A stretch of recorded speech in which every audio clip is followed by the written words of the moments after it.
আসসালামু আলাইকুম রহমতুল্লাহি বারাকাতুহু।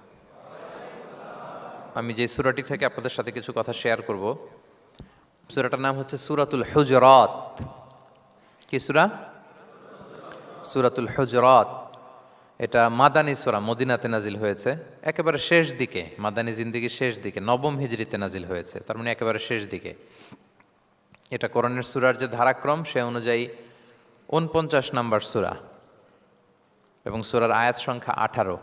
এই সূরাটাকে সূরাতুল আখলাক বলা হয়, মানে আমাদের আখলাক যাতে সুন্দর হয় এরকম 10টা কমান্ডমেন্টস আল্লাহ তাআলা ইনস্ট্রাকশন এই সূরাতে দিয়েছেন।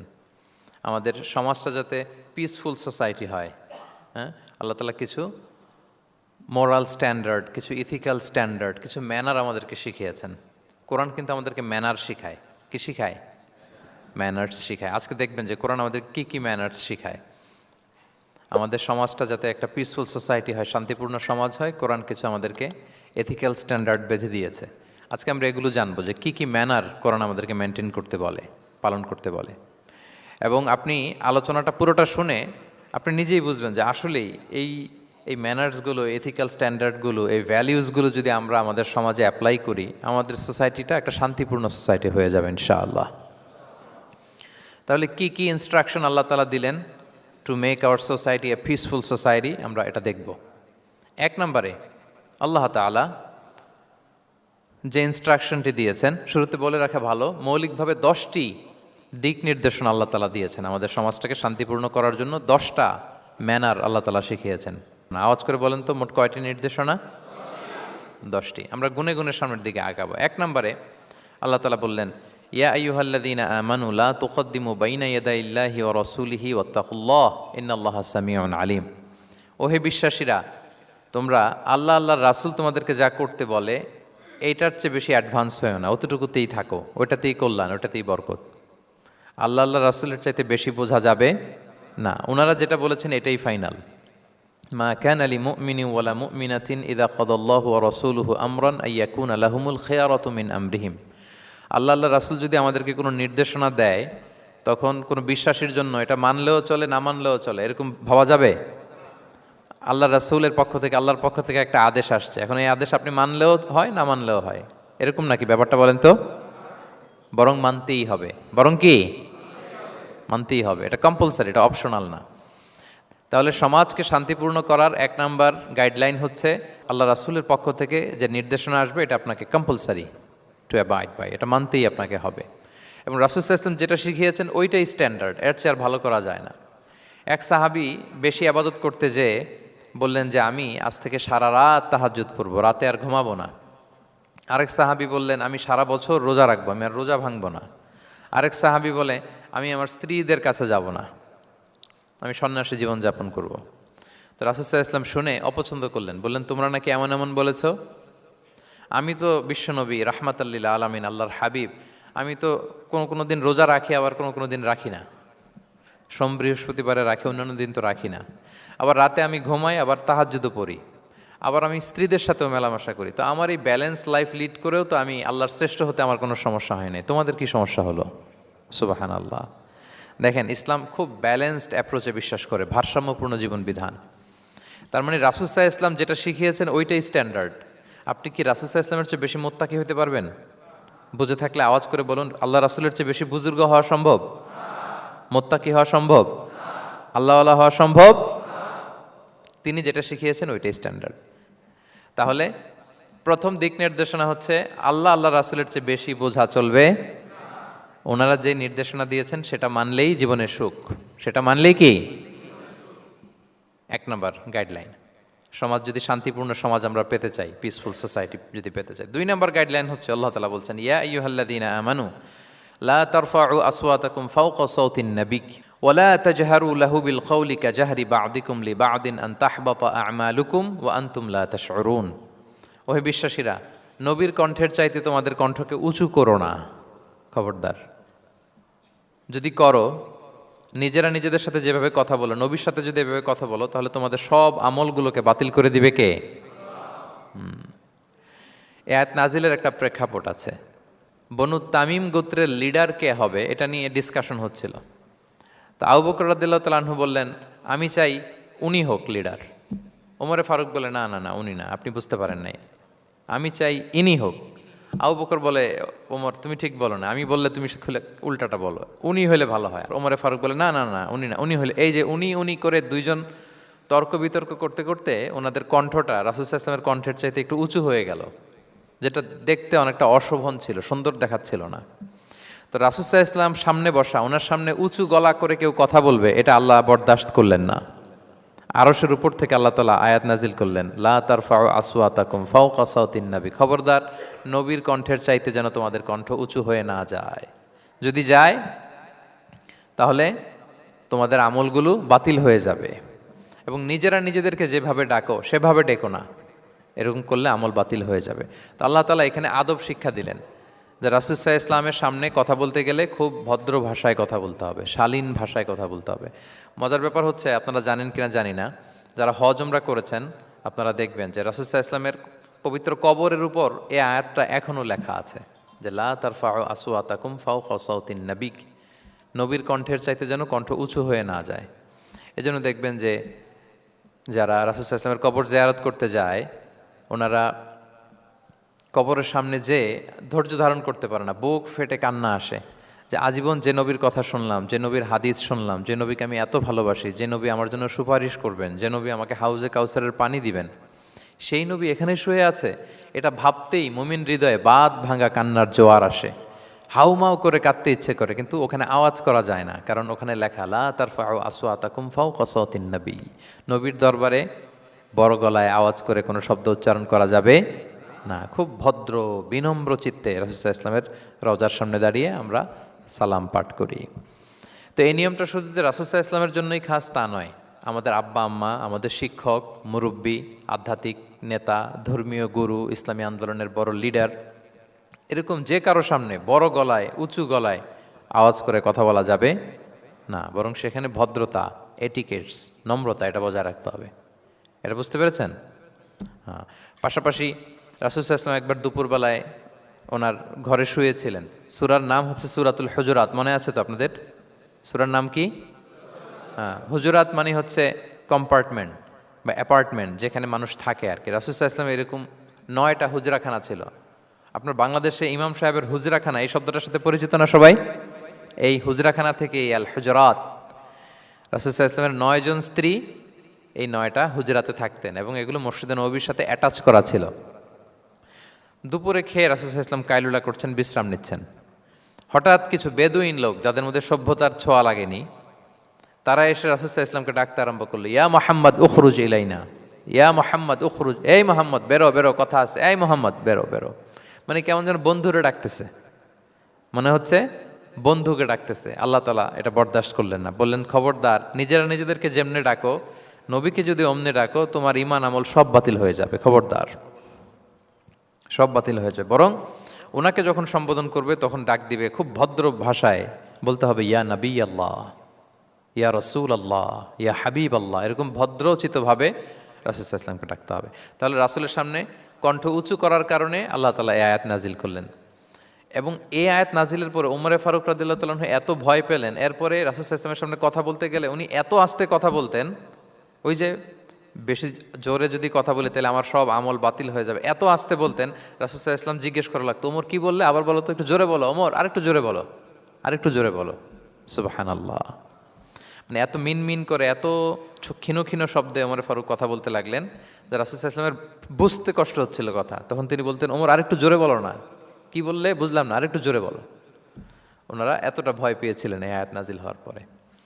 তাহলে 2 নাম্বার ইনস্ট্রাকশন হচ্ছে, মুরব্বী, শিক্ষক, ওস্তাজ, ধর্মীয় গুরু, আধ্যাত্মিক নেতা, ইসলামী আন্দোলনের বড় নেতা, এরকম রেসপেক্টেড কারো সামনে উচ্চবাচ্য করে কথা বলা উচিত না।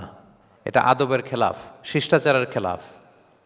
আর আমরা বলেছি এই সূরাটা আমাদের শিষ্টাচার নিয়ে কথা বলে, সামাজিক রীতিনীতি, শিষ্টাচার, এটিকেটস নিয়ে কথা বলে। তাহলে এই যে 2টা ইনস্ট্রাকশন গেল। 3 নম্বর ইনস্ট্রাকশন হচ্ছে, আল্লাহ তাআলা বললেন, ইয়া আইয়ুহাল্লাযীনা আমানু, ওহে বিশ্বাসীরা, ইন জাআকুম ফাসিকুম বিনাবাইন ফাতাবায়ানু, কোনো পাপাচারী যদি কোনো নিউজ নিয়ে আসে, বিশ্বাস করার আগে নিউজটা যাচাই করে নিও। আন তুসিবু কওমান বিজাহালাতিন ফাতুসবিহু আলা মা ফাআলতুম নাদিমিন, যদি তোমরা বিশ্বাস করে ফেলো তাহলে কোনো কমের উপর হয়তো এমন ডিসিশন নিয়ে নিতে পারো যে ডিসিশনের কারণে পরে তোমাদেরকে পস্তাতে হবে। তাহলে 3 নাম্বার ইনস্ট্রাকশন হচ্ছে নিউজ একটা শুনলেই বিশ্বাস করা যাবে, এটাকে ভেরিফাই করতে হবে। কি করতে হবে? You have to verify and cross check the authenticity of the news. নিউজটা সঠিক কিনা আপনাকে ক্রস চেক করতে হবে, শুনলেই বিশ্বাস করা যাবে না। এটা বর্তমান সময়ের সাথে অনেক বেশি প্রাসঙ্গিক। এত হোক্স নিউজ এখন, এত এত রুমার্স, এত ফেক নিউজ সোশ্যাল মিডিয়াগুলোতে, ইভেন মেইন স্ট্রিম মিডিয়াও যা প্রচার করে সবই যে আপনি বিশ্বাস করতে পারবেন তাও না, ওইটাও একটু ক্রস চেক করে নিতে হবে। এদেরও কিছু প্রোপাগান্ডা থাকে আবার, হ্যাঁ, এরাও নিউজকে এমনভাবে অনেক সময় করে তাদের সুবিধার্থে। সো আপনার চোখ কান খোলা রেখে অনেকগুলো নিউজ একসাথে মিলিয়ে তারপরে বিশ্বাস করতে হবে। কিন্তু আমাদের সরল মনা অনেক ভাইদের যেটা হয়, ফেসবুকে একটা কিছু দেখেই আমরা মনে করি যেটা সঠিক, ফলে কি করি? শেয়ার দিয়ে ফেলি। কি করি? শেয়ার দেই। আবার আপনার বন্ধুরা শেয়ার দেয়, ফলে মুহূর্তে একটা রুমর, একটা গুজব ছড়িয়ে পড়ে সমাজে, কিন্তু আদতে এটার সাথে কোনো মিলই নাই বাস্তবতার। এরকম হয় কি হয় না বলেন তো? দেখেন ইসলাম কত সুন্দর একটা নিউজকে ভেরিফাই করার জন্য আমাদেরকে নির্দেশ দিয়েছে। ফাতাবাইয়ানু মানে ক্রস চেক করো। কোনো সংবাদ আসলেই চিলে কান নিয়ে গেছে শুনলে চিলের পিছনে দৌড় দিবেন নাকি? না, আগে প্রথমে কি করবেন? একটু দেখে নিতে হবে যে আসলে কি কান নিয়ে গেল না রয়ে গেল। এই আয়াত নাজিলের একটা প্রেক্ষাপট আছে, সেটা কি? 5ম হিজরিতে বনুল মুস্তালেকের যুদ্ধে যখন আল্লাহ হাবিব ইসলাম জয়লাভ করলেন, বনুল মুস্তালেকের সবাই মুসলিম হলো। রাসূল ইসলাম তাদেরকে দিনের দাওয়াত শিখিয়ে বললেন, বছর শেষে তোমাদেরকে জাকাত পে করতে হবে, আর জাকাতের এই টাকা নেয়ার জন্য আমি একজনকে পাঠাবো বছর শেষে। তো বছর শেষে তিনি বনুল মুস্তালেকের যে লিডার হারিস ইবনে মেরারের কাছে আল ওয়ালিদ ইবনে উকবা নামে জাকাতের কালেক্টর এক সাহাবিকে তিনি পাঠালেন যে যাও তুমি যে জাকাত নিয়ে আসো। তো উনি গেলেন, উনি আসবেন শুনে বনুল মুস্তালাকের সবাই পল্লী থেকে বের হয়ে মরুভূমির মাঝখানে তলোয়ার টলোয়ার নিয়ে, ঘোড়া টোরা নিয়ে তাকে ওয়েলকামিং রিসেপশনের জন্য, রেড কার্পেট রিসেপশনের জন্য সবাই দাঁড়ায় আছে যে নবীর সাহাবি আসবে, জাকাত কালেক্ট করতে, আমরা জাকাত দিব। এখন ওই সাহাবি যখন গেলেন, সবাইকে এরকম ঘোড়া তলোয়ার এরকম সাজসজ্জা নিয়ে দাঁড়ায় থাকার কারণে উনি ভয় পেয়ে গেলেন। উনি ভাবছে আমাদের মনে হত্যা করার জন্য দাঁড়ায় আছে। উনি আর এটা ঠিকঠাক না জেনে অ্যাবাউট টার্ন ফিরে গেলেন মদিনায়, যে বলে ইয়া রাসূলুল্লাহ, বনুল মুস্তালাক তো সব মোরতাদ হয়ে গেছে, এরা তো আর মুসলিম, এরা তো আমাকে মারার জন্য সব দাঁড়ায় আছে। আসলে বলেন তো কথাটা কি সত্য না মিথ্যা? একেবারে মিথ্যা। রাসূল সাল্লাল্লাহু আলাইহি ওয়াসাল্লাম এই কথা শুনেই বিশ্বাস করলেন সরল মনে। বিশ্বাস করেই খালিদ ইবনে ওয়ালিদ রাদিয়াল্লাহু তাআলা আনহুকে বললেন, অ্যাটাক বনুল মুস্তালাক, বনুল মুস্তালাকে অভিযান পরিচালনা করো। সাথে সাথে আল্লাহ বললেন, নবী রাখেন, আস্তে অ্যাটাক করেন, একটু থামেন নবী, একটু রাখেন। আপনি যার কাছ থেকে শুনেছেন সে মিথ্যা বলেছে, অসত্য কথা বলেছে, আসলে ঘটনা এমন নয়। আজকে তার কথার উপর বেস করে আপনি যে খালিদ ইবনে ওয়ালিদকে অভিযান পরিচালনা করতে বললেন, সে যে যদি অ্যাটাক করে কয়েকজনকে হত্যাও করে ফেলতো, এই যে রক্তপাত হতো, ব্লাডশেড, এটার দায় কিন্তু আপনি এড়াতে পারতেন, কারণ আপনি আদেশ দানকারী। আল্লাহ রাসূল সাল্লাল্লাহু আলাইহি ওয়াসাল্লামকে থামালেন আল্লাহ তাআলা আয়াত নাজিল করে যে আপনি ক্রস চেক করেন। পরে রাসূল সাল্লাল্লাহু আলাইহি ওয়াসাল্লাম ক্রস চেক করে লোক পাঠিয়ে জানলেন যে না, এমন কিছুই নয়, তারা কেউ মোরতাদ হয় নাই, সবাই তারা মুসলিমই আছে, তারা ওয়েলকামের জন্য আসছিল, উনি ভাবছে যে ওনাকে হত্যা করার জন্য দাঁড়ায় আছে। তাহলে চিন্তা করছেন যুগে যুগে এই সমস্যা আছে না নাই বলেন?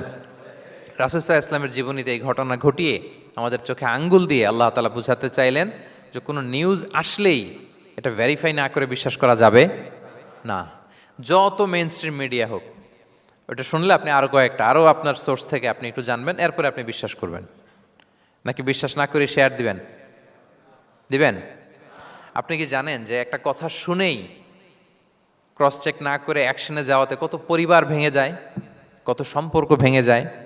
আমাদের মধ্যে এই প্রবণতা আছে। আপনার ছেলের ব্যাপারে একজন একটা কথা বললো, এসে ছেলের মারপিট, জিজ্ঞেসও করেন না এটা।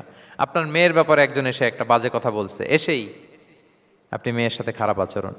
আপনার ওয়াইফের ব্যাপারে একজন বললো আর কি যে ভাই আপনি এখানে, ভাবিকে তো দেখলাম ওইখানে আরেকজনের সাথে, আপনি এসেই আপনার স্ত্রীর উপর চড়াও অথবা গায়ে হাত তুললেন। তো হতে পারে যে ওই ভদ্রলোক অন্য কোনো মহিলাকে দেখেছে যে দেখতে আপনার স্ত্রীর মতো, এরকম হতে পারে কি পারে না বলেন? তো এই যে আপনি ক্রস চেক না করে, ভেরিফাই না করে যে অ্যাকশনে গেলেন, এতে সমস্যা হবে না সমাজে? পরিবার ভাঙে, সমাজে সম্পর্ক নষ্ট হয়, কলহ বাঁধে। এই জন্য আল্লাহ তাআলা বলেন যে সোসাইটিটাকে যদি পিসফুল করতে চাও, ইযা জাআকুম ফাসিকুম বিনাবাইন ফাতাবায়ানু, নিউজ আসলেই বিশ্বাস করো না, you have to cross check, you have to justify and you have to verify the news. মনে থাকবে? তাহলে আজকে থেকে ফেসবুকে একটা পেলে আমরা কি করব? শেয়ার দিয়ে দিব। কি শেয়ার দিবেন না? কি করব? যাচাই বাছাই করব, ক্রস চেক করব। এখন অবশ্য ক্রস চেক করার জন্য কিছু কিছু প্ল্যাটফর্ম বেরিয়েছে, তারা অবশ্য যেগুলো খুব বেশি ছড়িয়ে পড়ে নিউজ, সেগুলো যদি ভুল হয় তারা ক্রস চেক করে তারা সামাজিক সচেতনতা তৈরি করে। তো আমরা প্রত্যেকেই দায়িত্বশীল হলে এই গুজবগুলো স্প্রেড করা থেকে আমরা বিরত থাকতে পারি। নিউজ শুনলেই আমরা এখন বিশ্বাস করব না, আগে ক্রস চেক করে নেব, তা না হলে আমরা বিপদে পড়তে পারি। কি বলেন? এমন কোনো কাজ করে ফেলতে পারি যেটার কারণে পরে লজ্জিত হব। তো আমরা আগে থেকেই সাবধান হয়ে যাই। 4 নম্বরে আল্লাহ তাআলা বললেন, ওয়া ইন তাইফাতানি মিনাল মুমিনিনা ক্তাতালু ফাআসলিহু বাইনাহুমা। বিশ্বাসীদের মধ্যে 2 গ্রুপ যদি মারামারি লাগে তাহলে তুমি মিলিয়ে দাও, ইসলাহ করো, ইসলাহু যাতিল বাইন, মিলিয়ে দাও, মীমাংসা করে দাও, বিরোধ নিষ্পন্ন করে দাও। অনেক সময় হয় না যে 2 ভাই ঝগড়া লেগেছে, 2 বন্ধু ঝগড়া লেগেছে, অথবা স্বামী স্ত্রীর মধ্যে কোনো কারণে বিরোধ, হ্যাঁ, 2 পার্টি ঝগড়া লাগছে, এরকম আছে না নাই? তখন ফাআসলিহু বাইনাহুমা, তাদের মধ্যে আপোষ মীমাংসা করে দাও। হ্যাঁ, মীমাংসা করে দাও, ইসলাহ, রিকনসিলিয়েশন করো, ওয়ার্ক অ্যাজ এ মিডিয়েটর, মধ্যস্থতাকারী হিসেবে কাজ করো। তো আমরা সমাজে কি করি দেখেন তো, একটু মিলিয়ে নেন। 2 জন ঝগড়া লাগছে, আমরা কি করি? হ্যাঁ, কি করেন? আরো লাগিয়ে দেন। সর্বনাশ! তাই তো আপনাদের ওয়াজি করতেছি আমি না, তাদেরকে আরো ঝগড়ায় মাতিয়ে তোলা যাবে না, লাগিয়ে দেওয়া যাবে না, বরং ঝগড়া থামিয়ে দিতে হবে। কি করতে হবে? কয়েক জায়গায় কৌশল করে মিথ্যা বলা জায়েজ, সহিহ হাদিসে এসছে।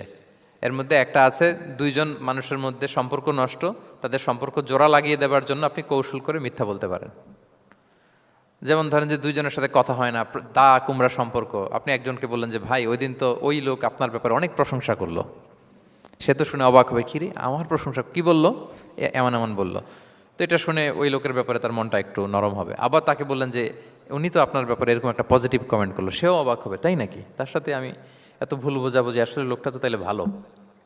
এই যে 2 জনকে আপনি এমন কিছু কথা কৌশল করে বললেন, ফলে তাদের মধ্যে একটা হৃদ্যতা তৈরি হবে। হঠাৎ দেখবেন যে একজন আরেকজনকে দেখে সালাম দিয়ে কথা বলে কোলাকুলি করে সেই আগের যেই শত্রুতা সব নিমেষে শেষ হয়ে গেছে। ঠিক কিনা বলেন?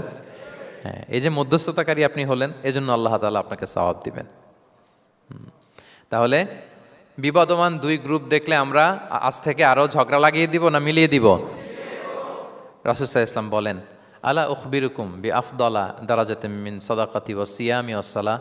নামাজ, রোজা, সাদাকা, এর চেয়েও একটা বড় মর্তবার ভালো কাজ আছে, সেটা কি আমি তোমাদের বলবো না?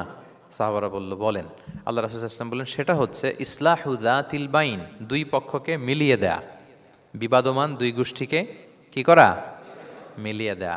এটা নামাজ, রোজা, সাদাকা এর চেয়েও বেশি সওয়াবের কাজ।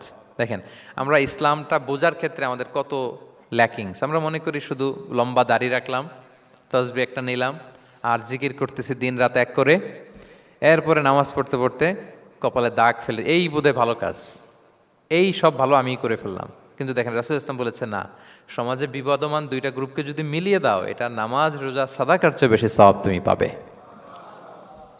তাহলে এখন থেকে যদি আমরা বিবাদ দেখি কি করব? মিলিয়ে দিব। কখনো আমরা ঝগড়া আরো বাদিয়ে দিব না। আগুন যদি লাগে সেখানে পানি ঢালবো নাকি তেল ঢালবেন? কি ঢালবেন? অনেকে কি ঢালে?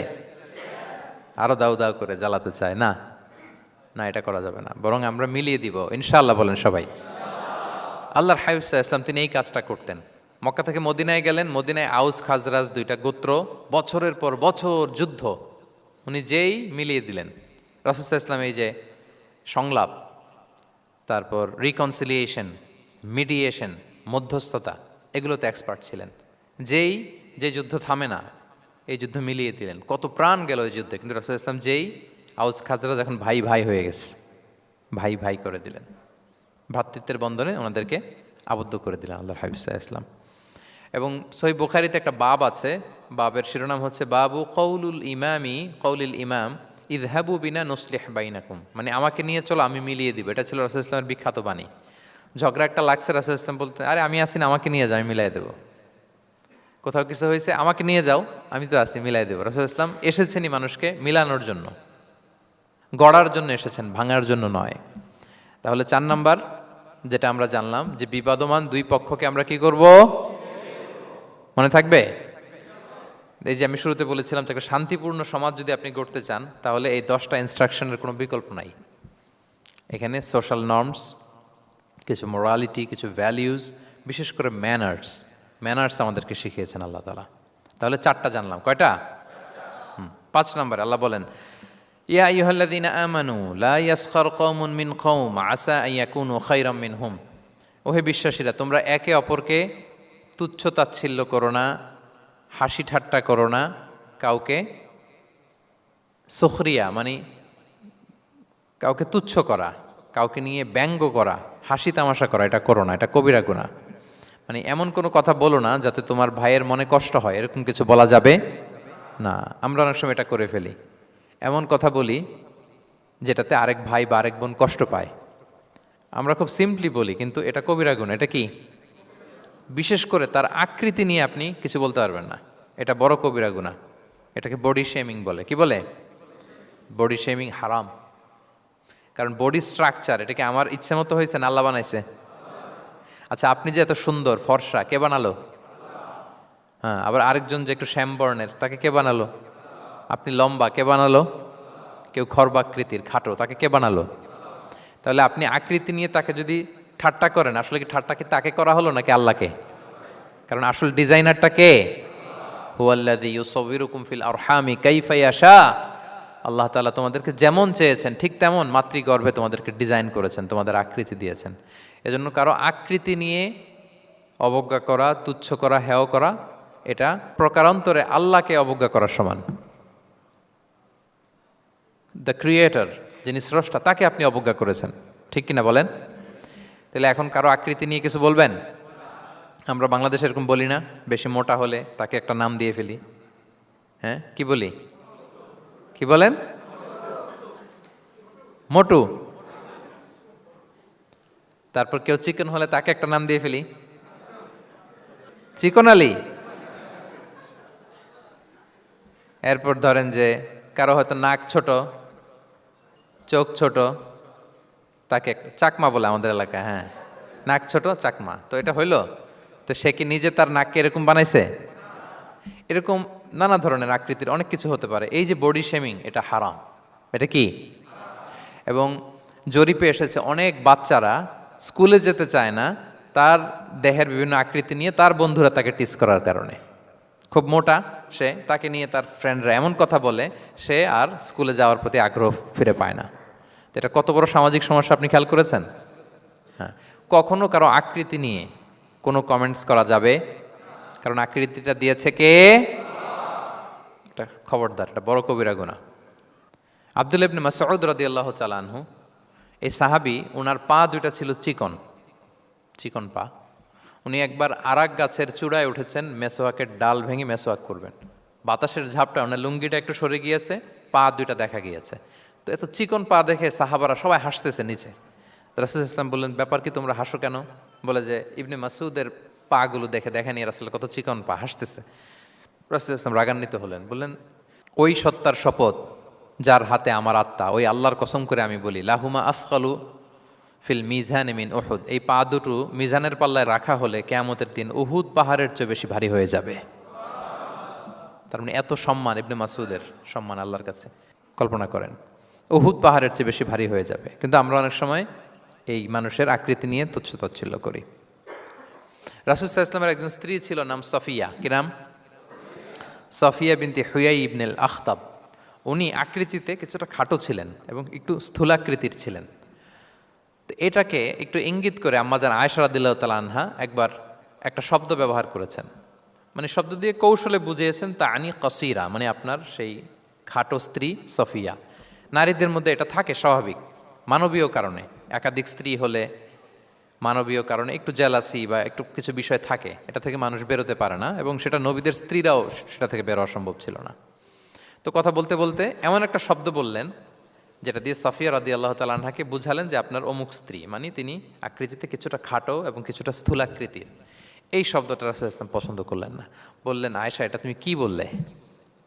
আয়েশা তুমি কি জানো, লাকুত কুলতি কালিমা, তুমি এমন একটা শব্দ বলেছ সফিয়ার ব্যাপারে, লাউ মুজিজাত বিমা ইল বাহরি লা মাজহাজাতহু, এই শব্দটা যদি নীল সাগরে ছেড়ে দেয়া হয় তাহলে এই শব্দের পঙ্কিলতার কারণে নীল সাগরের পানি মুহূর্তেই কালো হয়ে যাবে। আর এরকম শব্দ যেন আমি না শুনি। আমার জান আয়েশা রাদিয়াল্লাহু তাআলা আনহা সচেতন হয়ে গেলেন, আর কখনো এরকম বলেননি। দেখেন রাসূলুল্লাহ ইসলাম কখনো এই বডি শেমিংকে স্পেস দিতেন না, কখনো না। আমরা এগুলোকে ছোট মনে করি, কিন্তু যাকে আপনি বলেন সে অনেক কষ্ট পায় মনে, সে খুব মনে কষ্ট পায়, এজন্য এটা বলা যাবে না, খবরদার। রাসূলুল্লাহ সাল্লাল্লাহু আলাইহি ওয়াসাল্লাম বলেন ইন্নাল আবদা লা ইয়াতাকাল্লামু বিল কালিমাতি মা ইয়াতাবায়্যানু ফিহা ইয়াজিল্লু বিহা ফিন্নার।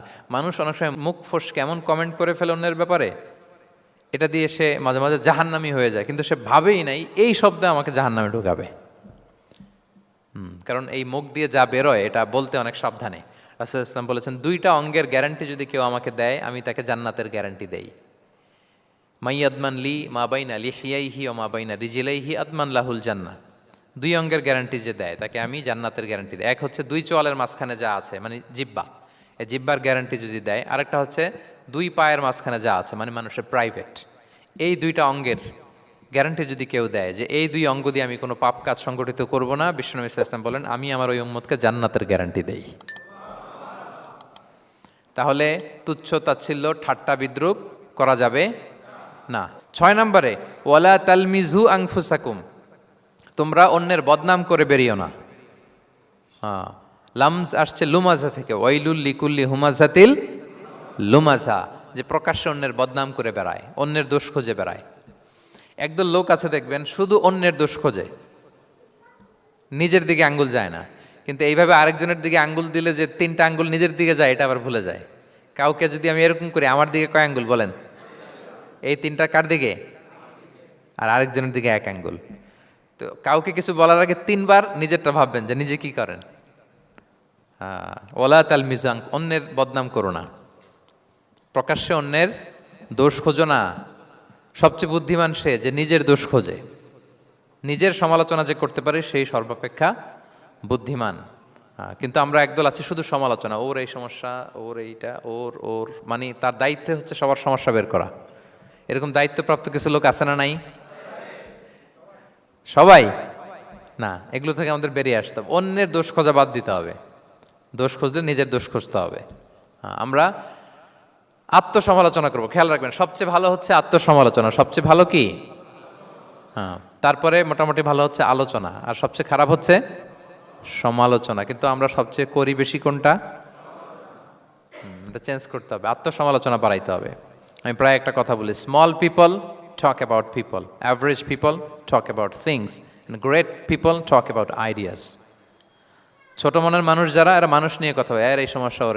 মাঝারি ধরনের যারা, এরা বিভিন্ন বিষয় নিয়ে, ঘটনা নিয়ে কথা বলে। গ্রেট মাইন্ড যারা, এরা আইডিয়া নিয়ে কথা বলে, যে এই আইডিয়া ইমপ্লিমেন্ট করলে সমাজের এটা সমাধান হবে, এই আইডিয়া জেনারেট করতে পারলে এইটা কাজ হবে। তো এখন বলেন আপনি কি ছোট মনের মানুষ হবেন না বড় মনের? অন্যের দোষ খুঁজবো আর তাহলে কারটা খুঁজবো? ইনশাল্লাহ বলেন সবাই। কটা গেল? 7 নাম্বার, ওয়ালা তানাবাজু বিল আলকাব, কাউকে মন্দ উপনামে ডেকো না। মন্দ উপনামে ডেকো না মানে কাউকে একটা বিশেষ নাম দিও না, তার নামটা সুন্দরভাবে ডাকো। নাম বিকৃতি করা কবিরা গুনাহ। নাম আপনি বলুন হুজুর এটা একটা কথা হইলো, নাম বিকৃতি করছি তো কি হয়েছে? এটা আপনার কাছে সমস্যা নাই। ধরেন যে ওই লোকের নাম আব্দুল্লাহ, আপনার কাছে আব্দুল্লাহ এটা সিম্পল, ধুর আব্দুল্লাহ একটা কিছু হইলো। কিন্তু যার নাম আব্দুল্লাহ তার কাছে এটা অনেক দামি। তার কাছে কি? কারণ এটা তার পরিচয় বহন করে। ধরেন যে আমার নাম কি মিজান, আপনার কাছে মনে হয় আরে মিজান একটা নাম হইলো, তা আমার কাছে তো এটা অনেক গুরুত্বপূর্ণ, কারণ এটা আমার পরিচয় বহন করে। এই নামে মানুষ আমাকে ডাকে, ফলে এটা আমার খুব আদরের, আমার কাছে বড্ড যত্নের, দরদের নামটা। আপনার কাছে নাও হতে পারে। মানুষ প্রত্যেকে তার নিজের নামকে খুব পছন্দ করে। দেখবেন যে মানুষ কাগজ পেলে নিজের নামটা লেখে, সিগনেচার দেয় একটা, দেখবেন দেয়। এরপর দেখবেন যে সি বিচে ঘুরতে গেলে বালুর মধ্যে নিজের নামটা লিখে, দেখবেন লিখে। শুধু তাই না, লিখে আবার একটা লাভ আঁকে, লাভ চারদিকে আঁকে। কেন আঁকে? কারণ এই নামটা সে পছন্দ করে অনেক, এটা তার কাছে গুরুত্বপূর্ণ, আপনার কাছে নাও হতে পারে। এজন্য প্রত্যেকের নামটা তার কাছে খুব আদরের, যত্নের। তার নামটা আপনি সুন্দরভাবে বলবেন। নাম আপনি বিকৃত করতে পারবেন না। এটা কি গুনাহ? সগীরা, কবিরা গুনাহ। এটা আমরা সমাজে করি, নাম বিকৃত করি। না, নাম বিকৃত করা যাবে না। ওয়ালা তানাবাযু বিল আলক, মন্দ নামে ডেকো না। আমাদের সমাজে এটা আছে। দেখবেন যে বাবা মা সুন্দর নাম রেখেছে আবু বকর, ওকে ডাকে বক্কইরা। আছে না এরকম? তারপর নাম রেখেছে ধরেন আব্দুল কুদ্দুস, ওকে ডাকে। নাম রেখেছে আব্দুল ওয়াক্কাস, ওকে ডাকে। এই বিকৃতি আপনি করতে পারবেন? কারণ কিয়ামতের দিন আপনার নাম ধরে, আপনার বাবার নাম ধরে ডাকা হবে। তুদআউনা ইয়াউমাল কিয়ামাতি বিআসমাইকুম ওয়া আসমাই আবাইকুম। কিয়ামতের দিন তোমার নাম, তোমার বাবার নাম, যখন আপনাকে ডাকবে ফেরেশতারা, আপনার নাম এবং আপনার বাবার নাম ধরে ডাকা হবে। এজন্য রাসূল সাল্লাল্লাহু আলাইহি ওয়াসাল্লাম বলেন, ফা আহসিনু আসমাক, তোমাদের নামগুলো সুন্দর রেখো, নাহলে সেই দিন ডাকবে বল্টুর ছেলে কল্টু দাঁড়াও, তখন এই কোটি কোটি মানুষের সামনে আপনি এই নাম নিয়ে দাঁড়াবেন আর লজ্জায় পড়বেন। আর যদি বলে আব্দুর রহমানের ছেলে আব্দুল্লাহ, আসো, কত সুন্দর। নামগুলো ভালো আলেম দিয়ে ক্রস চেক করে, কনসালটেশন করে এরপরে রাখবেন। আর কাউকে মন্দ নামে কখনো ডাকা যাবে না। তার বংশের কোনো খারাপ কিছু দিয়ে তাকে ডাকা যাবে না। ধরেন একজনের বাবা ছিল চোর, কিন্তু তার সন্তান সে সৎ মানুষ হইতে পারে না। এখন বাবার কথা কি আপনি চোরের পোলা বলে ডাকতে পারবেন? না, আপনি ডাকবেন না, বলতে পারবেন না, কারণ সে তো ভালো। তাহলে নাম বিকৃত করা, মন্দ উপনামে ডাকা, এটা কবিরা গুনাহ। এটা আমরা কখনো করব? মনে থাকবে প্রিয় ভাইরা? আচ্ছা, 8 নম্বরে আল্লাহ তাআলা বলছেন, ইয়া আইয়ুহাল্লাযীনা আমানু জিতানিবু কাসীরাম মিনায-যন। ওই বিশ্বাসীরা, তোমরা ধারণা থেকে বেঁচে থাকো। ইন্না বা'দা-যন্নি ইসমুন, কিছু কিছু ধারণা আছে এটা পাপ। ধারণা, অ্যাজাম্পশন করে কথা বলা নিষেধ। ধারণার উপর বেস করে কথা বলা যাবে। অনেকে ধারণার উপর কথা বলে। বেশিরভাগ ধারণাই মিথ্যা হয়। ধারণার বেশিরভাগ কি হয়? সো আপনি ধারণা, বেসড অন ধারণা আপনি কোনো কথা বলতে পারবেন, মানে যেটাকে আমরা বাংলায় বলি আন্দাজে কথা বলা। বাংলা আমরা কি বলি? আন্দাজে আপনি কিছু বলতে পারবেন না, আপনাকে নিশ্চিত হইতে হবে। আমরা খালি চোখে যা দেখি, বাস্তবে ওই ঘটনা নাও হতে পারে এরকম। হোয়াট এভার উই সি, এটা রিয়েল সিনারি নাও হতে পারে, কিন্তু ভেতরে হয়তো এমন কিছু একটা আছে যেটা আমরা জানি না। এজন্য ধারণা করে কথা বলা নিষেধ ইসলামে। ওয়া ইন্না যন্না লা ইউগনি মিনাল হাক্কি শাইআ, আল্লাহ বলেন ধারণা কখনো সত্যের বিকল্প হতে পারে না। আপনাকে সত্যটা জেনে বলতে হবে, আপনি ধারণার উপর কিছু বলতে। আমরা এরকম সমাজে অনেক করি, অনেক আপনি পাবেন। দেখবেন যে ধরেন যে আপনাকে আপনার এক বন্ধু দেখলো, রিক্সা দিয়ে যাচ্ছেন, আপনার পাশে এক নারী বসা, তো সে অনেক কিছু খারাপ ধারণা করতে পারে। এরকম হয় না সমাজে? তো এমন হতে পারে যে আপনি আপনার ছোট বোনকে নিয়ে বেরিয়েছেন, হতে পারে না? কিন্তু আপনি তো একটা ধারণা করে ফেললেন অন্য কিছু। বা আপনার ভাগ্নিকে নিয়ে বের হয়েছেন, আপনার খালাকে, আপন খালাকে নিয়ে বেরিয়েছেন কোনো কাজে, ডাক্তারের কাছে, বা কিছু একটা হতে পারে। কিন্তু তাকে দেখেই আমি এদিক সেদিক বলতে আরম্ভ করলাম যে ওকে তো দেখছি এরকম এরকম এরকম। আছে না নাই? আমাদের সমাজে আমি দেখেছি যে কারো যদি ঠোঁট কালো হয়, তো মানুষ ধারণা করে নেয় লোকটা মনে হয় সিগারেট খায়। কিন্তু সিগারেট সেবন করা ছাড়াও কারো ঠোঁট কালো হতে পারে কি পারে না বলেন? এই যে এগুলো সমাজে প্রচলিত। বিয়ে করার পর পর ইমিডিয়েট যদি কেউ একটা গাড়ি কিনে বা হুন্ডা কিনে, এটা কি বলে বলেন তো? এই বোধহয় শ্বশুর বাড়ি থেকে যৌতুক নিয়ে আসছে। দেখছেন, এরকম ভুরি ভুরি আপনি সমাজে পাবেন যে আন্দাজে, ধারণার উপরে আমরা অনেক কথা বলে ফেলি, কিন্তু নিশ্চিত না হয়ে আপনি কোনো কমেন্টসে যেতে পারবেন না। এটা একেবারে নিষেধ। 9 নম্বরে আল্লাহ বললেন, ওয়ালা তাজাসসু, গোয়েন্দাগিরি করো না, স্পাইগিরি করো না, অন্যের ব্যক্তিগত বিষয় নিয়ে খোটাখুটি করো না। এরকম স্বভাব আমাদের অনেকের আছে না নাই? অনেকে দেখবেন যে অনেকের প্রাইভেট বিষয় নিয়ে খোঁচাখুচি করতে সে বড্ড মজা পায়। আছে এরকম? এটা হারাম। আওয়াজ করে বলুন, এটা কি? ওয়ালা তাজাসসু, গোয়েন্দাগিরি করো না। Everyone has personal space and no one should interfere someone's personal space. কেউ কারো পার্সোনাল স্পেসে ইন্টারফেয়ার করা যাবে না। প্রত্যেকের একটা প্রাইভেট এরিয়া আছে, প্রাইভেসি আছে। দেখেন ইসলাম প্রাইভেসিকে কত গুরুত্ব দেয়, প্রত্যেকের প্রাইভেসিকে ইসলাম কত গুরুত্ব দেয়। কারো প্রাইভেসির মধ্যে ইন্টারফেয়ার করা এটা ইসলাম পছন্দ করে না। এজন্য খবরদার, কারো ব্যক্তিগত কোনো ইস্যু নিয়ে আমরা নাক গলাতে পারবো না। কারো মোবাইল ধরে মোবাইলের গ্যালারি চেক করা, কারো ইনবক্স চেক করা, কাউকে না বলে কারো চিঠি পড়ে ফেলা, উকি মারা, আড়ি পাতা, এগুলো হারাম। এগুলো কি? তো এরকম স্বভাব আমাদের আছে না নাই? আড়ি পেতে শুনতে চাই, উকি মারি, তারপর সে কি করে দেখি তার প্রাইভেট মুহূর্তে, তারপর তার মোবাইল চেক করি, তার গ্যালারি চেক করি, তার ইনবক্স চেক করি। এই দায়িত্ব ইসলাম আমাদেরকে দেয়। এমনকি ইসলামী রাষ্ট্রও যদি হয়, ইসলামী রাষ্ট্রের জন্য এটা দায়িত্ব না যে প্রত্যেকে ব্যক্তিগত তার বেডরুমে তার প্রাইভেট লাইফে কি করে এটা দেখা, ইটস নট হিজ বিজনেস। ইসলামী রাষ্ট্র মানুষকে ন্যায়, কল্যাণের পথ, সুন্দর জীবন পরিচালনার জন্য উৎসাহিত করবে, কিন্তু প্রত্যেকে প্রাইভেট লাইফে কি করে ওইটা সিসি ক্যামেরা লাগিয়ে দেখা, এটা কারো দায়িত্বের মধ্যে পড়ে না। এটা একেবারে নিষেধ। এটাকে বলে তাজাসসুস, গোয়েন্দাগিরি করা। বরং ইসলাম কি উৎসাহিত করে জানেন? অন্যের দোষ দেখলে এটাকে গোপন রাখতে উৎসাহিত করে। গোপন রাখবেন। মান সাতারা আইবান সাতারাহুল্লাহু ইয়াউমাল কিয়ামা। কেউ যদি তার ভাইয়ের দোষ গোপন রাখে, কিয়ামতের দিন আল্লাহ তার দোষ গোপন রাখবে। ওমান কাশাফা আওরাতা আখি, বিষ্ণু বলেন, কিন্তু কেউ যদি তার ভাইয়ের কোনো গোপন জিনিস প্রকাশ করে দেয়, কাশাফাল্লাহু আওরাতাহু, আল্লাহ তার সব গোপন জিনিস প্রকাশ করে দিবে। বলেন আমাদের প্রত্যেকেরই গোপন জিনিস আছে না নাই?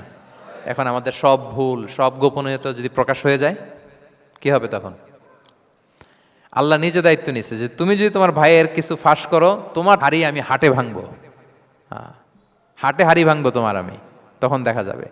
আমাদের অনেকের এই মানসিকতা আছে, অন্যের প্রাইভেট বিষয় নিয়ে কখনো আপনি নাক গলাতে পারবেন না। কারো প্রাইভেসিতে আপনি ইন্টারফেয়ার করবেন না, কারো প্রাইভেট স্পেসে আপনি ইন্টারফেয়ার করবেন না। এটা খুব বাজে একটা স্বভাব, এটা ইসলাম হারাম করে দিয়েছে।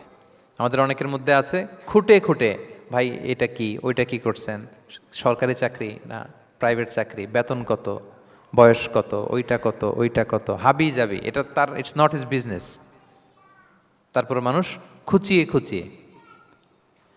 নিঃসন্তান দম্পতি আমি দেখেছি, তাদেরকে পেলে অনেকে, ভাই কি সমস্যা, কয় বছর হইল, বাচ্চা নিচ্ছেন না কেন, কবে হবে, কার সমস্যা, আপনার সমস্যা না ভাবির সমস্যা, বেটা তোর কি সমস্যা এটা বল। একজন নিঃসন্তান দম্পতি তারা কি স্ট্রাগলের মধ্য দিয়ে যায় আপনি জানেন? এটা তার জন্য পরীক্ষা। ওই পরীক্ষার মধ্যে আপনি খুঁচিয়ে খুঁচিয়ে, মানে সে kind of his a gynaecologist, সে আপনার ইয়ে করতেছে, ট্রিটমেন্ট দিচ্ছে, ভাই কি হয়েছে, এইটা ওইটা, তাদেরকে বিব্রত করে একটা পরিস্থিতিতে ফেলা, এম্বারাসিং একটা সিচুয়েশনে ফেলা, এটা হারাম। এই ম্যানারগুলো ইসলাম আমাদেরকে ধরে ধরে শেখায় যে এটা তোমার বিজনেস না, তুমি খুঁচিয়ে খুঁচিয়ে মানুষের ব্যক্তিগত বিষয় যেটাতে সে বিব্রত বোধ করে, এগুলো তুমি জিজ্ঞেস করতে পারো না। আল্লাহ বলেছেন খবরদার, ওলা তাজাসসু, ওলা তাজাসসু, গোয়েন্দাগিরি করো না, কারো ব্যক্তিগত বিষয় না। অনেকের এটাতে খুব ইন্টারেস্ট, কার স্ক্যান্ডাল বেরোইছে। প্রায় দেখবেন যে এরকম দেখা যায়, অমুক নেতার স্ক্যান্ডাল ফাঁস, অমুক নায়কের স্ক্যান্ডাল ফাঁস। তোমার স্ক্যান্ডাল কবে ফাঁস হবে এটা বলো? নিজের চরকায় তেল দিতে হবে। আরেকজনের কি হলো, তার কি ভুল আছে, দোষ ত্রুটি আছে, ওগুলো খুঁজে দেখার জন্য আল্লাহ আমাকে দুনিয়ায় পাঠায়। তাহলে আমরা যেন কারো প্রাইভেসি হ্যাম্পার না করি প্রিয় ভাইরা, এটা ইসলাম আমাদেরকে উৎসাহিত করে, নির্দেশনা দেয় যে আমরা কারো প্রাইভেট কোনো ইস্যু নিয়ে নাক গলাবো না, ব্যক্তিগত বিষয়ে নাক গলাবো না। কারো দোষ দেখলে এটা আমি গোপন রাখবো। কি করব? আনলেস ইউ আর এ জাজ, আপনি বিচারক, আপনার কাছে আসছে, তখন আপনি বিচার করবেন। কিন্তু এমনি এমনি আপনি জাজমেন্টাল হতে পারবেন না। You can not jump to the conclusion, একটা কিছু আন্দাজে বলে ফেলতে পারবেন না। এই দায়িত্ব আপনাকে দেয়া হয়নি। ইসলামে ব্যভিচারের মতো কোনো বিষয় দেখলেও আপনি বলতে পারবেন না। ব্যভিচার, অ্যাডাল্ট্রি, ফর্নিকেশন, জিনা, এগুলো দেখলে আপনি বলতে পারবেন না। বললে 4 জন নিয়ে বলতে হবে একসাথে। আপনি 3 জন যে যদি কাজের কাছে বলেন যে এই ছেলে আর মেয়েকে আমি অপকর্ম করতে দেখছি, কাজী 3 জনকে নিয়ে আগে 80 টাকা করে বেত মারবে পিঠে। তো করে দেখতে বলছে কে? তোমাদেরকে এই কাজ অবজার্ভ করতে বলেছে কে? কারণ 3 জন মিলে এই উইটনেস হবে না। 4 জন উইটনেস যদি থাকে তাইলে তাও আমরা দেখছি বললে হবে না, তারপরও মায়ের। আরও রলি আমি বলি, 4 জন এসে যদি বলে যে আমি একজন নারী একজন পুরুষকে নেকেড অবস্থায় এই ঘরে প্রবেশ করতে দেখছি, তারপর কাজে নিয়ে এই 4 জনের আশীর্বাদ দিবে, কারণ এতেও প্রমাণিত হয় নাই। তারা হয়তো একটা জায়গায় অবস্থান করেছে কিন্তু বড় ধরনের কোনো পাপের সাথে লিপ্ত হয় নাই হয়তো। তার মানে একেবারে চাক্ষুষ, তাও নারী দিয়ে এই উইটনেস হবে না, 4 জন পুরুষ এই পাপ কাজের চাক্ষুষ সাক্ষী ছিল। এটা যদি বলে সব কিছু যদি মিলে যায় তারপরে তাদেরকে শাস্তি দেয়া যাবে, এর আগে সম্ভব না। এটা কোনো মানুষ কোনো পাপ কাজ এইভাবে লোকচক্ষুর সামনে কখনো করে না। তার মানে দেখেন এটা কেন এরকম শক্ত করা হলো, যাতে আপনি না বলেন, কারণ বলতে গেলে আপনি আরো মাইর খাবেন, অপবাদের শাস্তি পাবেন। হ্যাঁ, ইফকের শাস্তি। ইসলাম কিভাবে মানুষের প্রাইভেসিকে হেফাজত করে। কেউ কোনো একটা মানুষ হয়তো কখনো শয়তানের ওয়াসওয়াসায়, নফসের তাড়নায়, বন্ধুর পাল্লায় পড়ে কোনোভাবে সে পাপে জড়িয়ে পড়েছে, আপনি এটাকে ইস্যু বানাচ্ছেন। কিন্তু এমন হতে পারে ওই পাপের পরে সে এমনভাবে তওবা করেছে, এমনভাবে ফিরে এসেছে, এমনভাবে প্র্যাকটিসিং হয়েছে যে সে ভালো কাজ দিয়ে আপনাকেও ছাড়িয়ে গেছে। আপনি আটকায় যাবেন কিন্তু কিয়ামতের দিন ও আটকাবে না। এরকম হতে পারে কি পারে না? তো ওর পিছনে লাগছেন কেন আপনি? আপনি আপনার ইস্যু দেখেন, আপনি কতটা প্র্যাকটিসিং হতে পেরেছেন, আপনি কতটা শুদ্ধাচার আনতে পেরেছেন আপনার জীবনে, সেটা দেখতে হবে। এজন্য খবরদার, ওয়ালা তাজাসসু, গোয়েন্দাগিরি করো না, কারো প্রাইভেট বিষয় নিয়ে নাক গলাতে যেও না। সুবহানাল্লাহ, হোয়াট এ রিলিজিয়ান! কত সুন্দর আমাদের ধর্ম, হাউ লাকি উই আর! আমরা কত ভাগ্যবান যে আল্লাহ তাআলা এই ধর্ম আমাদেরকে দিয়েছেন, এমন বিধান আমাদের জন্য প্রেসক্রাইব করেছেন যেগুলো মানলে আমাদের সমাজটা একটা জান্নাতের বাগান হয়ে যাবে। তাহলে 9 নম্বর ছিল ওয়ালা তাজাসসু, গোয়েন্দাগিরি করুন। আজকে থেকে করবেন? কারো মোবাইল ধরবেন, আর গ্যালারি দেখবেন, কারে কি মেসেজ করছিল পড়তে যাবেন, গোপনে তার ড্রয়ার খুলে তার চিঠি পড়বেন, আড়ি পাতবেন, উকি মারবেন, কারো গোপন বিষয় নিয়ে ইন্টারেস্ট দেখাবেন? কথা বলেন না, দেখাবেন? এগুলো নিয়ে কোনো ইন্টারেস্ট আমরা দেখাতে পারবো না। গোয়েন্দাগিরি আমাদেরকে বাদ দিতে হবে। আল্লাহ আমাদেরকে বোঝার তৌফিক দান করুক। কয়টা গেল? আরেকটা, লাস্ট নাম্বার। আল্লাহ বলেন, সর্বশেষ আল্লাহ বলেন, ওয়ালা ইয়াগতাব বা'দুকুম বা'দা, একে অপরের পরনিন্দা চগলখুরি করো না। ইয়াগতাব মানে গীবা, গীবত করো না। আইয়ুহিব্বু আহাদুকুম আন ইয়াকুলা লাহমা আখিহি মাইতান ফাকারিহতুম, তোমরা কি চাও যে তোমরা তোমাদের মৃত ভাইয়ের গোশত ভক্ষণ করবে? মানে যে ব্যক্তি গীবত করে সে যেন তার মৃত মরা ভাইয়ের পচা গোশত খায়। গীবত করা, গীবত কাকে বলে? রাসূল সাল্লাল্লাহু আলাইহি ওয়াসাল্লাম বলেন, গীবত হচ্ছে যিকরুকা আখাকা বিমা ইয়াকরাহু, তোমার ভাইয়ের অনুপস্থিতিতে তোমার ভাই সম্পর্কে এমন কিছু বলা যেটা শুনলে সে অপছন্দ করে, এমন কিছু বলা যেটা শোনা সে পছন্দ করে না। তো এক সাহাবী বলেন, ইয়া রাসূলুল্লাহ আফারাআইতা ইন কানা ফি মা আকুল, হে আল্লাহর রাসূল, আমার ভাইয়ের মধ্যে যদি আসলেই সেই সমস্যাটা থাকে তাইলেও কি গীবত হবে? রাসূল সাল্লাল্লাহু আলাইহি ওয়াসাল্লাম বললেন, আরে তাইলেই তো গীবত হবে। ওই দোষ যদি থাকে, ওটা তার অনুপস্থিতি যদি বলে বেরো, তাইলেই তো গীবত হবে। আর ওই দোষ যদি না থাকে তাহলে তো অপবাদ হবে, এটা তো আরো বড় গুনাহ, ওটা তো বহতান। তাহলে এই গীবা, ইংরেজিতে বলে ব্যাক বাইটিং, ইংরেজিতে কি বলে? এই ব্যাক বাইটিং, চগলখুরি বা পরনিন্দা, আরবিতে বলে গীবাত। এই গীবত আমরা করব না। কারো কিছু বলা থাকলে আপনি তাকে সরাসরি নাসিহাত করুন। আর দিন ওয়ান নাসিহা, দিন হচ্ছে উপদেশ দেয়া, শুভ কামনা করা, তার প্রতি শুভ কামনা করে আপনি তাকে বুঝান, সে হয়তো বুঝবে। কিন্তু আপনি তার অনুপস্থিতিতে তার নামে বাজে কথা, মন্দ কথা বলতে পারবেন? এটা অনেক বড় পাপ। একজনের ব্যাপারে আরেকজনের কান ভারী করা, ওর কথা ওর কাছে, ওর কথা ওর করে, এরকম করে সমাজের মধ্যে একটা গিরিঙ্গি লাগায়, আছে না নেই? এটা হারাম। রাসূল সাল্লাল্লাহু আলাইহি ওয়াসাল্লাম বলেন, মেরাজের রাত্রে আমি দেখেছি কিছু লোক লাহুম আদফার মিন নুহাস, তাদের নখগুলো তামা দিয়ে তৈরি, নখর ধারালো, ইয়াখদাশুনা বিহা উজুহাহুম ওয়া সুদুরাহুম, তারা তাদের নিজের নখ দিয়ে নিজের গালের গোশত, বুকের গোশতগুলো টেনে টেনে ছিটছে। রাসূল সাল্লাল্লাহু আলাইহি ওয়াসাল্লাম জিবরাইল ইসলামকে বললেন, মানহুম ইয়া জিবরিল, জিবরিল কারা এরা, এত বড় শাস্তি? জিবরাইল ইসলাম বললেন, হুম আহলুল গীবা মিন উম্মাতিক, এরা হচ্ছে আপনার উম্মতের মধ্য থেকে তারা যারা গীবত করে। তারা কি করে? তাহলে এই গীবতের সাথে আমাদের কোনো সম্পর্ক, এটা থেকে আমাদেরকে বেঁচে থাকতে হবে, এটা করা যাবে না। আমরা অনেকে হালাল ওয়েতে গীবত করি। এইভাবে কিভাবে করে আমি বলি আপনাদের, এইভাবে শুরু করে, এইভাবে কি বলবো ভাই, বললে তো গীবত হয়ে যায়, তারপরও না বললেই না, একটু বলি। শুরুতে কি বললে তো, দেখছেন কিভাবে হালাল করে, বললে তো গীবত হয়ে যায়, এইভাবে স্টার্ট করে। বললে যদি গীবত হয়ে যায় এটা বলা যাবে? আওয়াজ করে বলেন, যেটা বললে গীবত হয়ে যাবে এটা বলা যাবে না। এই অভ্যাসগুলো থেকে আমরা আস্তে আস্তে ফিরে আসবো, ওগুলো আমরা আর বলবো। তাহলে মোট 10টা, কয়টা? এই 10টা যদি আমরা মেনে চলি, সমাজে আর কোনো অশান্তি থাকবে? বিশৃঙ্খলা থাকবে? হানাহানি, মারামারি? সমাজটা একটা শান্তির সমাজ হবে, পিসফুল সমাজ হবে। এই জন্য এই সূরাটাকে বলা হয় সামাজিক রীতিনীতির সূরা। সোশ্যাল এটিকেটস, সামাজিক রীতিনীতি আল্লাহ শিখিয়েছেন, আমাদেরকে ম্যানার শিখিয়েছেন। আজকে বাড়িতে যে সূরাতুল হুজরাতটা পড়বেন, যাদের কাছে আমার এক নজরে কোরআন আছে আগে ওইটা থেকে দেখবেন, এরপর কোনো তাফসির থেকে বঙ্গানুবাদ থেকে বঙ্গানুবাদ দেখবেন, তাফসির পড়বেন, দেখবেন যে ক্লিয়ার হয়ে যাবে। এরপর নিজেই আপনার ফ্যামিলিকে নিয়ে আপনি তালিম দিবেন এই সূরাটার উপর। পারা যাবে তো? দেখবেন যে সমাজটা শান্তিপূর্ণ হয়ে যাবে। আল্লাহ তাআলা আমাদের সমাজকে শান্তিপূর্ণ করুক, আমাদের পরিবারগুলোকে জান্নাতি পরিবার করুক।